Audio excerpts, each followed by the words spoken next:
নমস্কার বন্ধুরা, আবার আরেকটা ট্রেলারের ইয়ে নিয়ে আমরা চলে এসেছি কথা বলতে। এবার যে ট্রেলারটা নিয়ে আমরা কথা বলবো সেটা হচ্ছে দ্য ফ্ল্যাশ মুভির যে ট্রেলারটা, নতুন যে ট্রেলার 2 বেরিয়েছে। ট্রেলার 1টাও আগে দেখেছি, ট্রেলার 2টাও আগে দেখেছি। ট্রেলারটা দেখে আমি প্রচণ্ডভাবে একেবারে যাকে বলে উদ্বুদ্ধ হয়ে গেছি যে আমাদের সিনেমাটা দেখতে যেতেই হবে। 16 জুন বেরোচ্ছে। আমি হয় ফার্স্টে যাবো, নয়তো সেকেন্ডে যাবো এই সিনেমাটা দেখতে। তার সবথেকে বড় কারণ হচ্ছে সিনেমাটার মধ্যে গ্রাফিক্সের কাজ, এছাড়া গল্প, এছাড়া সিনেমার যে কাট হচ্ছে, এডিটিং বলুন, সব কিছু দারুণ লাগছে দেখতে। এখানে গল্পটা হচ্ছে ফ্ল্যাশ তার বাবা মাকে আমরা তো জানতাম যে ফ্ল্যাশের বাবা মা ছোটোবেলায় যখন ফ্ল্যাশ খুব ছোটো ছিল তখন একটা ঘটনায় মারা যান। তো ফ্ল্যাশ তখন কী করে, বড় হয়ে তারপর যখন ব্যারি অ্যালান ফ্ল্যাশ হয়, একটা সময় গিয়ে তার এটা ফ্ল্যাশ পয়েন্ট বলে একটা কমিক্স আছে এবং তাছাড়া একটা সিনেমাও আছে জাস্টিস লিগ ফ্ল্যাশ পয়েন্ট বলে। এখানে দেখানো হবে কি যে ফ্ল্যাশ চাইবে কি তার বাবা মাকে আবার সে জীবিত অবস্থায় পেতে।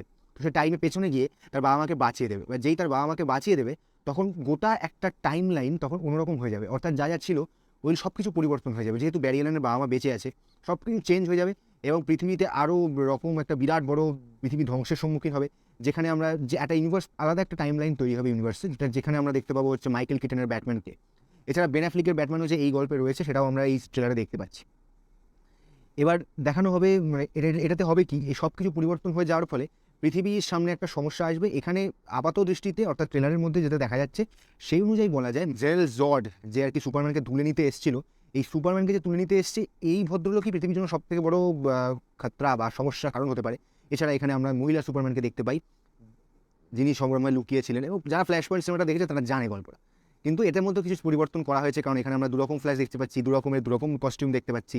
এবং জিনিসটাকে এরপরে দেখানো হবে তো এটাতে দেখানো হবে যে ফ্ল্যাশ ব্যাকওয়ার্ডসে যাবে এবং পুরো ব্যাপারটাকে রিসেট করতে চাইবে, এবং রিসেট করার ক্ষেত্রে সম্ভবত বাধা হয়ে দাঁড়াবে কোনো রকম এক্সট্রা টেরেস্ট্রিয়াল অর্থাৎ বাইরের গ্রহের কোনো প্রাণী, অথবা এই জড়ও হতে পারে।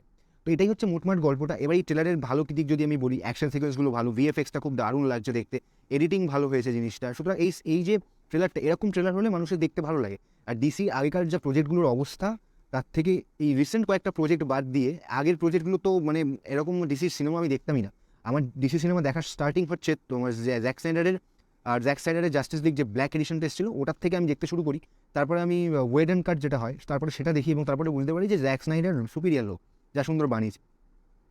এবার এদিকে আবার আমরা খবর পাচ্ছি জাস্টিস লিগের মধ্যে শ্যাজাম ছবিটা ভালো লেগেছিল আমার। ব্ল্যাক অ্যাডাম এখনও আমি দেখে উঠতে পারিনি, হলেও যা হয়নি ওটিটাও দেখিনি।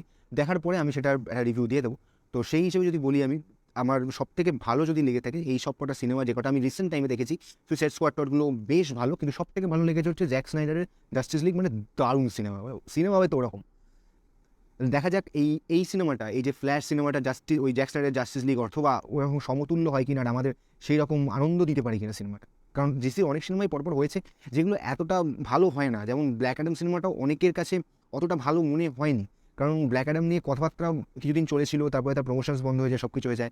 তারপর শ্যাজাম ফিউরি অফ দি গড অতটা হিট করতে পারেনি, লোকের অত ভালো লাগেনি।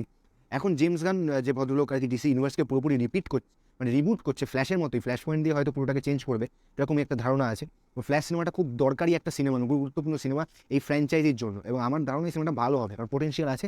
ট্রেলারে অন্তত তাই মনে হচ্ছে, এবং তারপরে দেখা যাক হলে গিয়ে, তখন আমরা বুঝতে পারবো সিনেমাটা কেমন হয়েছে না হয়নি। তো আজকের মতো এখানেই রাখছি, নমস্কার।